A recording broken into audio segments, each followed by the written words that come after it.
तायांनो हे सगळं काय चाललंय मला जरा सांगेल का कोणी? खूप छान चाललंय. नाही ते दिसतं एकदम मस्त मस्त चाललंय. वेगवेगळे आवाज, वेगवेगळे ऍक्टिंग, डान्सिंग आणि एक म्हणजे हसणं. 16 सख्यांच्या इज व्हेरी व्हेरी बेस्ट म्हणजे काय. तुम्ही सगळ्या जणी 16 सख्याचा हा कार्यक्रम रेग्युलर बघता म्हणजे? आम्ही तयारी करतो, आम्हाला खूप टेन्शन आलंय. अच्छा, तुम्हाला सांगतो ह्यांची जर इतकी तयारी असेल तर आजचा भाग हा सुपर डुपर हिट होणार आहे. ठीक आहे, चलो बजा. 16 सख्यांचा 16 सख्यांचा हो हो हो 16 सख्यांचा. नमस्कार नमस्कार नमस्कार मंडळी, मी आशिष. मी पुन्हा एकदा तुम्हा सगळ्यांचं स्वागत करतो तुमच्या लाडक्या नव्या कोऱ्या कार्यक्रमात, ज्याचं नाव आहे माहेर वाशिणींच्या हक्काचा 16 सख्यांचा. आणि यज्ञनगर मधील ह्या सगळ्या ताया इथे आलेल्या आहेत. तुम्हाला बघून लक्षात आलं आज तुम्ही कल्ला करणार आहे. हा, पण कसं आहे तायांनो की आपली जी देवी माता असते, आपल्या ज्या सगळ्या देवी आई आहेत, हा, त्या सगळ्यांच्या हातामध्ये शस्त्र असतं. त्रिशूळ, गदा, भाला. पण एक शस्त्र तुम्हा सगळ्या तायांच्या हातात असतं. कुठलं सांगा?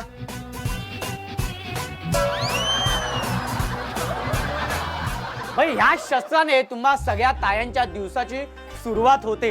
हा, आणि पुरुषांपेक्षा वरचढ ठरायचं असेल तर हे शस्त्र उपयोगी पडतं. यस सटाक, यस सटाक, है की नाही? पण या शस्त्रामुळे तुम्ही त्या 4 भिंतीत अडकले सुद्धा जातात, हो की नाही? पण आता पुढचा अर्धा तास हे शस्त्र आपण लांब ठेवूया आणि सुरू करूया तुमचा लाडका नवा कोरा कार्यक्रम, ज्याचं नाव आहे 16 सख्यांचा. हा खेळाचं नाव आहे खरं तर खेळ खेळूया खुल्लम खुल्ला. आणि त्यामध्ये ही रस्सी खेच आपण खेळणार आहोत. आणि या रस्सी खेच मध्ये जी ताई विजेते होईल तिला लगेच बक्षीस मिळणार आहे सन मराठी वाहिनीकडून. आणि जी ताई हरेल तिला एक शिक्षा आहे. ती शिक्षा अशी आहे, आम्ही जसं सांगू तसं चालत यायचे, तो पुढे घ्यायचं आणि जागेवर जाऊन बसायचं. त्याचा मी नियम सांगतो. ही रस्सी आहे. हा ताई जरा ही जरा एक तुम्ही जरा हे टोक, हा, आणि तुम्ही जरा हे टोक. हा, आता हे जे काळं फडकं आहे, हा, ते समजा ही ताई आणि ही ताई असेल यांच्यामध्ये, हा, तर हे काळं फडकं जास्तीत जास्त आपल्याकडे खेचून घ्यायचे आणि हे खेचाखेची करत असताना एक वाक्य बोलत राहायचे. ते वाक्य असं आहे, चिकी चिकी बम माझ्यातच आहे दम. 1 2 3. हा हा हा माझ्यात आहे हा, खेचा खेचा खेचा खेचा. हा, माझ्यात आहे. काय झालं, काय असं झालं? असं नाही, माझ्या हात त्या मानाने जरा हे मला हा. वाटतं नाजूक असतील. नाजूक. आता ताईंना शिक्षा. माकड माहिती आहे ना?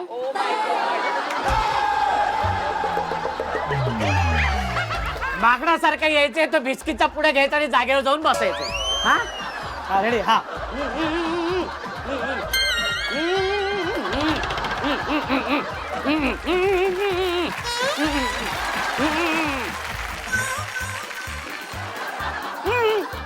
आता पद जा. हा, आणि ज्या ताई जिंकल्या त्यांना मिळणार आहे बक्षीस. जोरदार टाळ्या होऊन जाऊ दे, जोरदार टाळ्या. 1 2 3. माझ्यात आहे दम.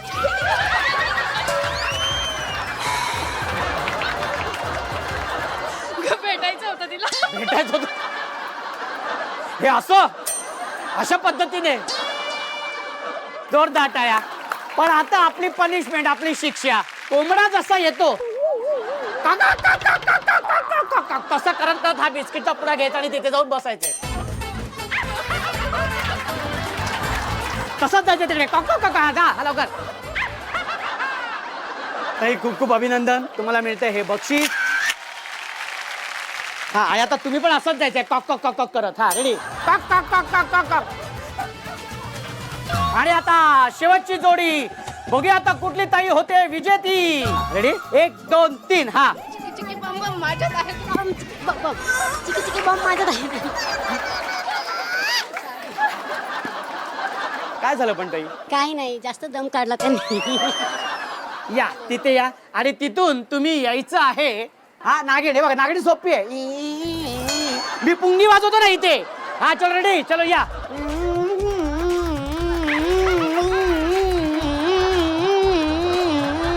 हा नागिन असं पण करते बघा. हा रेडी. हा हा तिकडे भाऊजींना बघून हा रेडी. हा आणि असंच उचला हा फणा हा रेडी गुड. हा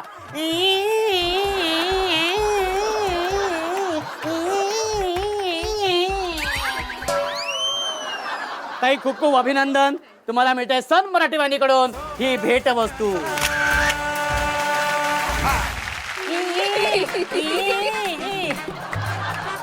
मस्त होती हा नागिण ही. तो म्हणाला काय सांगू मी बायको गेलीये माहेरी. तो म्हणाला काय सांगू मी बायको गेलीये माहेरी. देहाने फक्त चांगलाय मन आहे आजारी. जीव गेलाय पार माझा बायको आहे तिकडे. कसारे आईबाप पाठवतात त्यांचा जीव इकडे. खरं तर ह्या कवितेनेच खरं तर अख्खं माहेर डोळ्यासमोर उभं राहिलं. आणि माहेरच्या आठवणींमध्ये जाताना सगळ्यात ताया ह्याच त्यांच्या आठवणी किंवा त्यांचं बालपण हे व्यक्त होत असतात. त्यांच्या मनातली गोष्ट ही बोलून दाखवत असतात. आणि त्यासाठीच आपण प्रत्येक ताईकडे आपण जाणार आहोत त्यांच्या मनातली गोष्ट, खंत, आनंद, व्यथा ही समजून घेण्यासाठी. पावसाळ्याचे दिवस होते. त्या वर्षी आईच्या घरामध्ये अचानक पाणी आलं आणि 2 दिवस पाणी होतं. माझे वडील नाही आहेत, म्हणजे तेव्हा पण नव्हते. आई आणि भाऊच राहत होते फक्त. सासर आणि माहेरमध्ये थोडं अंतर, म्हणजे वॉकेबल अंतर आहे. पण मला काहीच गंधवार्ता नव्हती की तिच्या घरी पाणी आले, पाणी साठले. आणि धो पाऊस. आणि पावसाळा हा माझा आवडता ऋतू.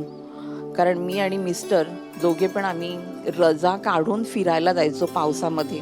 घरातून बाहेर पडणार आम्ही दोघे पण. आणि तेवढ्यात आई आणि भाऊ दारात. म्हटलं अगं एवढ्या पावसात. अगं काय सांगू उज्ज्वला, भयंकर पाणी आलं घरामध्ये. आम्ही 2 दिवस काही केलं नाही. आता त्यामुळे तुझ्याकडे आलेलं. मला इतकं वाईट वाटलं की मला मिस्टरांबरोबर आता बाहेर पावसामध्ये जाता येणार नाही.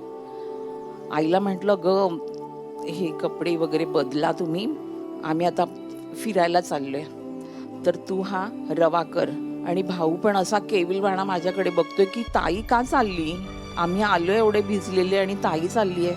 तर मला नेहमी हा प्रसंग आठवतो पावसाळ्यामध्ये की आईच्या घरी पाणी आलं होतं आणि आपण बिंदास गेलो. मला खूप अपराधी वाटायचं की मी हे कसं सांगू भावाला किंवा आईला.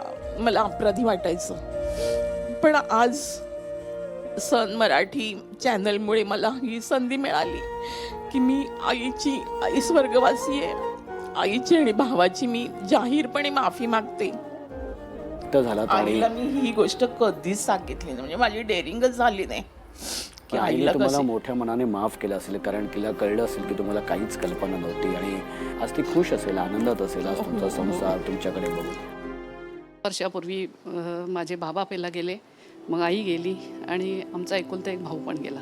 हे 6 वर्ष सासर आणि माहेर ह्याच्यामध्ये मी कधीच फरक मानला नाही. आई वडील माझे त्या काळातले शिक्षक होते आणि त्यांचे संस्कार असे होते की सासर आणि माहेर हे दोन्ही एक बरोबर चाललं पाहिजे. तर त्याप्रमाणे प्रत्येक स्त्रीने इथे सासर माहेरला जितके आपले आई वडील असतात तितकेच आपले सासू सासरे असतात. ह्या दोन्ही बाजू समतोल सांभाळून न्याव्यात ह्या मताचे माझे आई वडील पण होते. तसे संस्कार होते माझ्यावर.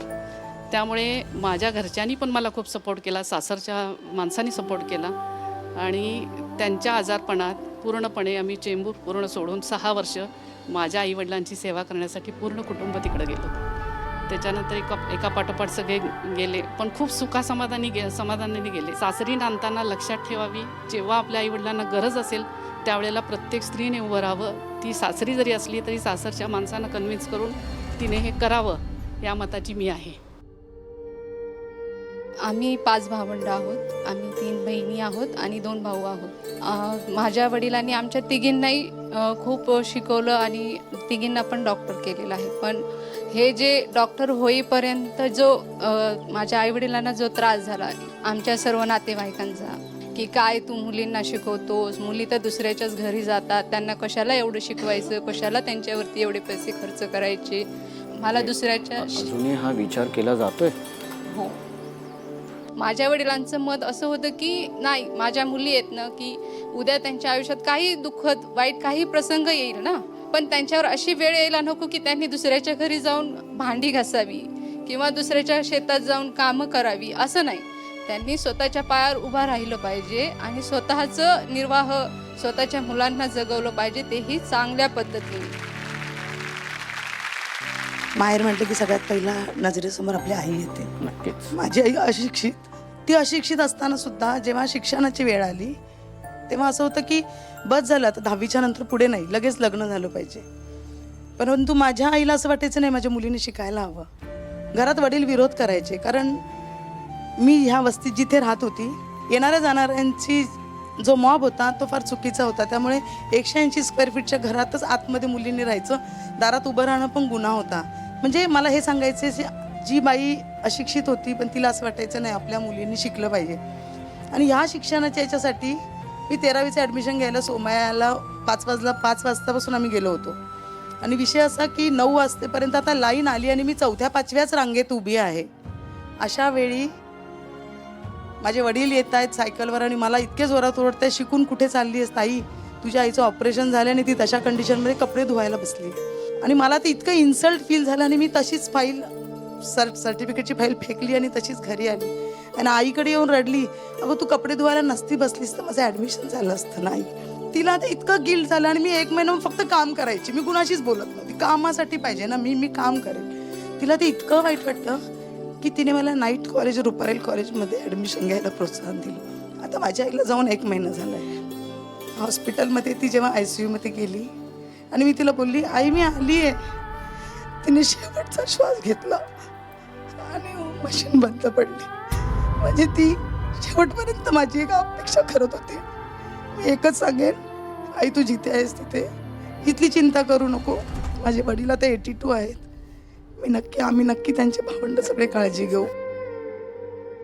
आज ह्या सगळ्या माहेरच्या आठवणींमध्ये जेव्हा जेव्हा प्रत्येक ताई ही रडत असते तेव्हा त्यांच्याच चेहऱ्यावरती हास्य आणण्याचं काम ह्या त्यांच्या भावाचं आहे. तेव्हा आपण जाणार आहोत आपल्या पुढच्या खेळाकडे आणि सुरू करूया ज्या खेळाची अख्खा महाराष्ट्र वाट बघतोय. त्या खेळाचं नाव आहे संगीत, अभिनय, नृत्य, खुर्ची. संगीत सुरू झाल्यानंतर कंपल्सरी नाचायचंय. हा, तयार आहेत सगळ्या? ओके, चलो गणपती बाप्पा, म्युझिक प्लीज. तेरे नखरे हैं कमाल, उम्र है 16 साल, उछल उछल के चलना यूं कहीं लचक जाए ना कमर संभाल. ये पूरी जरा हळू हळू हळू हळू चाल, ये पूरी जरा हळू हळू हळू हळू चाल.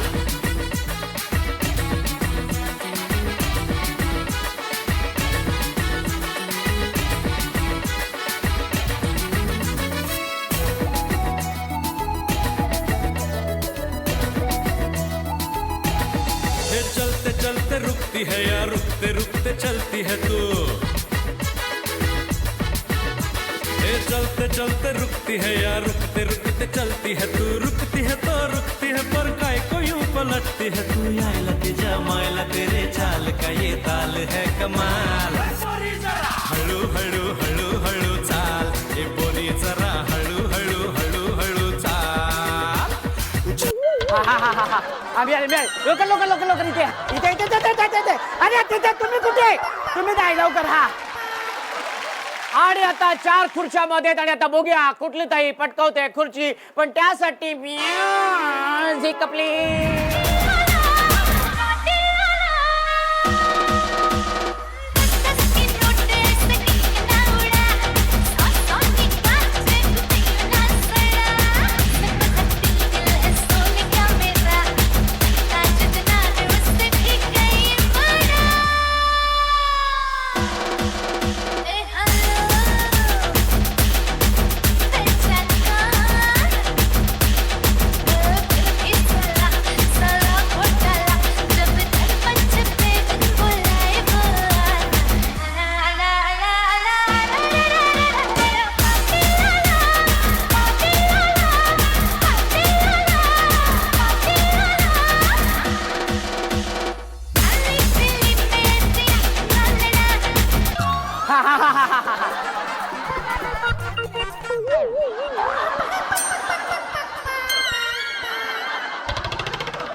महाराष्ट्राला कळू दे काय झालं. अख्ख्या महाराष्ट्राला सांगते मी हा की मी पुढे गेलेले पण पाठी आले. म्हणजे खुर्ची कोणाची आहे. पाठचीची. या बात एकदा जोरदार टाळ्या या ताईंसाठी होऊन जाऊ देत.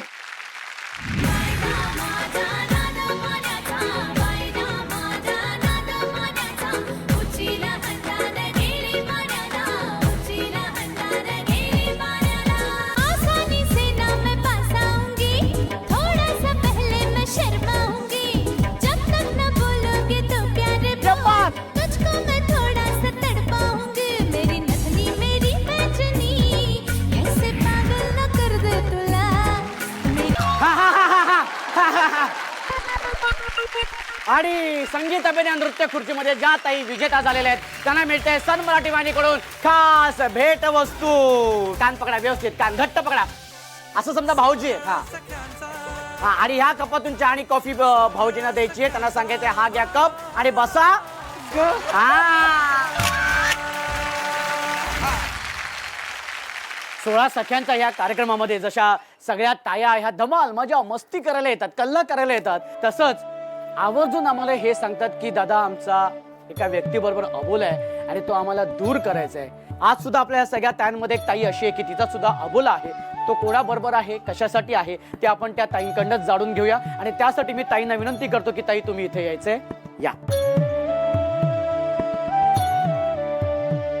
ताई, तुमचं नाव सांगा. सौ दुर्गा संतोष जमादार. ताई, कोणाबरोबर तुमचा अबोला आणि किती वर्षाचा आहे. माझा अबोला माझ्या भावासंगच आहे, म्हणजे माझ्यापेक्षा मोठा आहे. सख्खा भाऊ. सक्का भाऊ.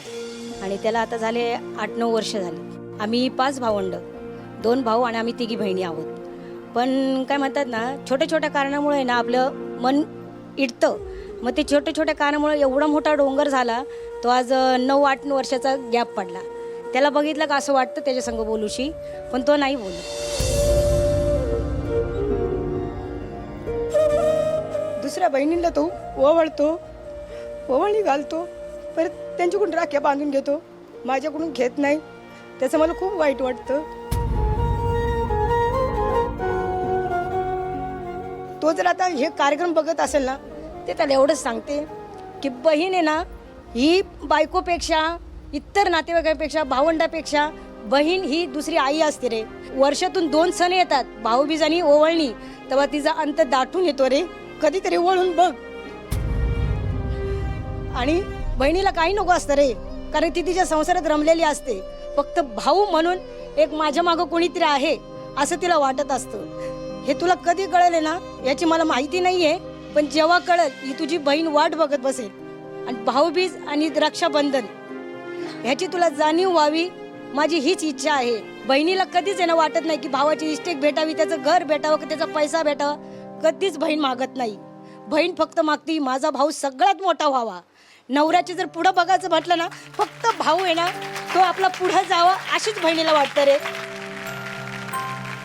आज तुम्ही 16 सख्यांचा ह्या कार्यक्रमाच्या निमित्ताने तुम्ही माहेरी आलेले आहेत. आणि माहेरी आल्यानंतर तुमचा सख्खा भाऊ जरी तुमच्याशी बोलत नसला तरी पण हा भाऊ तुमच्या दोन्ही भावांमध्ये हा जो अबोला निर्माण झाला तो दूर करण्याचा प्रयत्न नक्कीच करेल, कारण जी तुमची इच्छा आहे.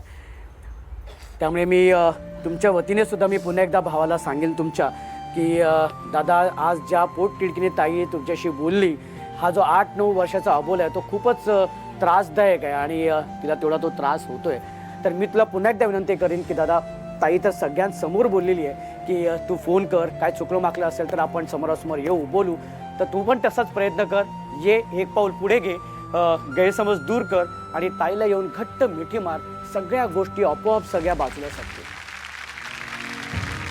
ताई, मला खात्री आहे की आपला हा भाग बघितल्यानंतर दादा नक्की तुला फोन करेल आणि तुला भेटायला येईल. पण ताई, तुम्ही माहेरी आलेला आहात, तर माहेरी आल्यानंतर हा भाऊ तुम्हाला असंच पाठवणार नाहीये, तर तुमची ओटी भरणार आहे.